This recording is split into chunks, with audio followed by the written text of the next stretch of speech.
صرف تقریر کے اندر کسی کے دلائل کا جواب قرآن و حدیث سے دے دینا یہ بھی بڑی اچھی بات ہے، یہ انداز بھی بڑا پیارا ہے، لیکن حضرت مولانا غلام قادر شفیع رحمۃ اللہ علیہ آپ کی عظمت ان کو سلام، آپ کی جرأت ان کو سلام کہ آپ نے جب ان کا رد کیا تو قرآن و حدیث کے دلائل بھی جمع فرمائے، لیکن مخاطب کرنے کا انداز بڑا دلیرانہ ہے۔ آپ مخاطب ہوئے قاسم نانوتوی کو، کہنے لگے مدرسہ دیوبند کے بانی تو کہتا ہے کہ اولیاء انبیاء شہیدوں کے نام پر نام رکھنا شرک ہوتا ہے، اور اس نے مثال دی کہ غلام محی الدین نام رکھنا، غلام محی الدین نام رکھنا یہ شرک ہے۔ آپ نے للکارا اسے، کہنے لگے تو کہتا ہے کہ نبیوں ولیوں کے نام پر نام رکھنا شرک ہے، اپنا شجرہ اٹھا کے دے، تیرے دادا کا نام غلام شاہ ہے، تیرے پردادا کا نام محمد بخش ہے، ارے جس کے دادا کا نام غلام شاہ ہو، جس کے پردادا کا نام محمد بخش ہو، وہ اگر بات یہ کرے کہ ایسا نام رکھنا شرک ہو تو میں کہتا ہوں پھر غلام قادر شفیع رحمۃ اللہ علیہ یہ آپ کی ضرورت ہے، اس کو للکار کر اس کے منہ پر کہاں چڑھا رہے ہیں کہ تم کہتا ہے شرک ہے، پہلے اپنے دادا پر جا کے فتوا لگا، اپنے پردادا پر جا کے فتوا لگا، اور پھر رشید احمد گنگوہی کا شجرہ اٹھایا، کہنے لگے تو کہتا ہے کہ اللہ کے نبیوں ولیوں کے نام پر نام رکھنا شرک ہے، اٹھا اپنے دادا کا نام، تیرے دادا کا نام پیر بخش ہے، تیرے پردادا کا نام غلام حسن ہے، اس کے بھائی کا نام غلام علی ہے، تیرے استاد کا نام محمد غوث ہے، ارے جس کے سارے شجرے کا نام اللہ کے نبیوں ولیوں کے نام اور ان کے غلامی کے ساتھ ہو، وہ اگر زبان کے دراز کرے کہ ایسا نام رکھنا شرک ہے تو پہلے فتوا اٹھا کے اپنے گھر لگانا ہوگا۔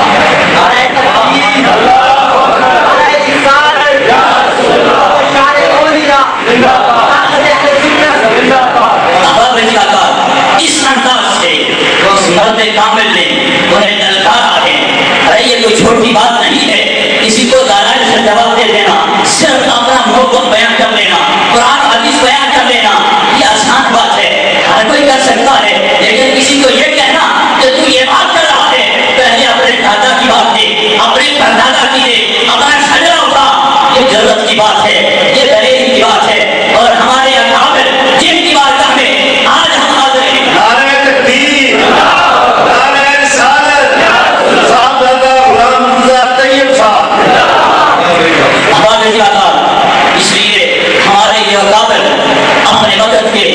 ولی کامل بھی تھے، عالم ربانی بھی تھے، اور ہر میدان کے مرد مجاہد تھے۔ وقت نہیں کہ میں کسی تفصیل کی طرف جاؤں کہ کس میدان کے اندر آپ نے مجاہدانہ کردار ادا کیا، تحریک پاکستان ہو، ختم نبوت ہو، تو پھر میں ایک بات صرف کرتا رہا آخری، حضرت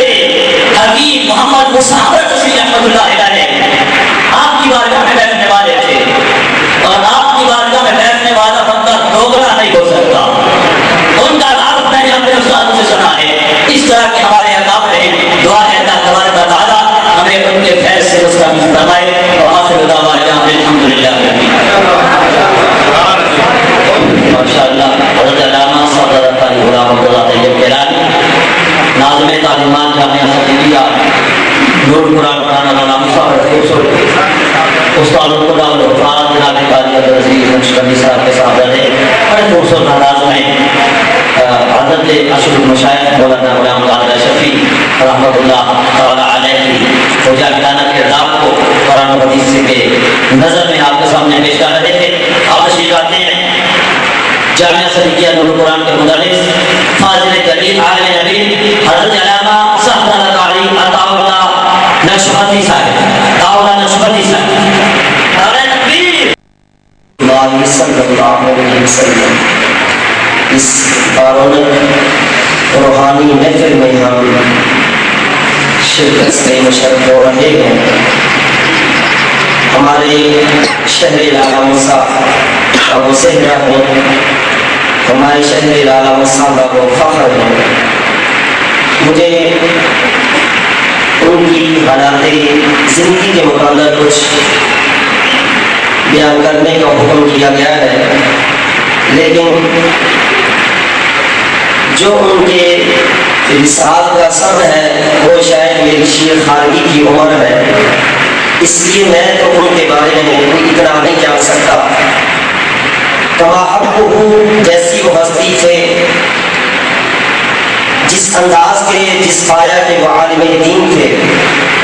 یہ جو حضرت جناب حافظ غلام حسین سیاوی صاحب، ان کی شفقت اور مہربانی سے چند کتابیں انہوں نے مجھے بھیجی اور آج چند کتابیں پڑھنے کا مجھے موقع ملا. لیکن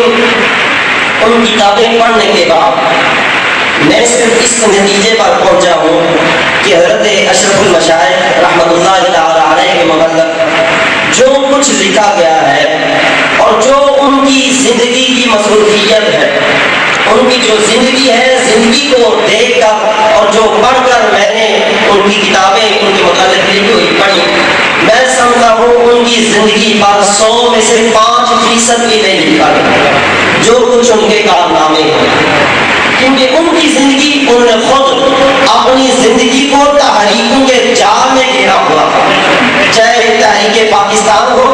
چاہے تحریک نظام مصطفیٰ ہو، چاہے تحریک شہید گنج ہو، اور چاہے قادیانیوں کو غیر مسلم قرار دلانے والی تحریک ہو، ہر تحریک کے اندر وہ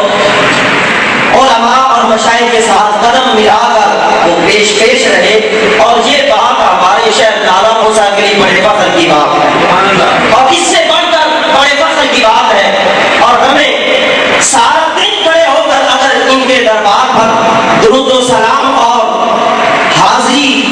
اگر دینا پڑے تو یہ بھی احسان ہم ان کا پورا نہیں کر سکتے کہ جو انہوں نے ہم پر شہر لالا موسیٰ پر احسان کیا. کہ سن 45 کے اندر جب قائد اعظم محمد علی جناح رحمہ اللہ تعالی علیہ جب ان کا سفر ہمارے شہر سے وہ گزر کر لاہور کی طرف جانا تھا، تو جو انہوں نے ہمارے شہر کے اندر چند لمحوں کے لیے، چند منٹ کے لیے جو خطاب کیا، وہ خطاب حضرت اشرف المشائخ کی کوششوں سے ہوا تھا. وہ ساری ان کی کوشش تھی. اور پھر ان کوششوں کے ساتھ ساتھ اس وقت قائد اعظم محمد علی جناح رحمۃ اللہ تعالی علیہ، ان کے ساتھ جو حضرت پیر جماعت علی شاہ رحمۃ اللہ علیہ جیسے مشائخ اور حضرت اشرف المشائخ جیسے علماء، اگر ان کا تعاون نہ ہوتا تو شاید آج پاکستان ہمارے سامنے نہ ہوتا. ان علماء اور مشائخ کا ساتھ تھا، تعاون تھا، خلوص تھا، تب یہ ہمارا ملک جو تھا یہ واضح وجود میں آیا. اور اس کے ساتھ خلوص کی میں نے بات کی، یہ خلوص ہی تھا کہ جب وہ ملک جو اسلام کے نام پر حاصل کیا گیا اور نظام مصطفیٰ کی جب بات آئی اور وقت حکمران جب اپنے ان وعدوں کو انہوں نے چھوڑ دیا کہ ہم نظام مصطفیٰ نافذ کریں گے، جب اس وعدے سے مکر گئے تو تمام علماء جن میں حضرت اشرف المشائخ بھی شامل تھے، انہوں نے مسلم لیگ کو چھوڑا اور علماء کا جھنڈا ایک پلیٹ فارم جمیع العلماء پاکستان کو ایک وجود عطا کیا اور اس پلیٹ فارم سے پھر نظام مصطفیٰ کی تحریک کو جاری کیا. اور ساتھ ساتھ ایک بات یہ بھی عرض کرتا جاؤں کہ ہمارے شہر لالا موسیٰ کے اندر ایک مسجد جس کا حضرت صاحبزادہ آفرین قمر صاحب نے بھی ذکر کیا کہ ساری زندگی مزار والی مسجد میں، مزار والی مسجد قادیہ رضویہ میں ساری زندگی وہ بے لوث خدمت دین کرتے رہے. آج آپ دیکھ لیں ہمارے شہر کی سینکڑوں مساجد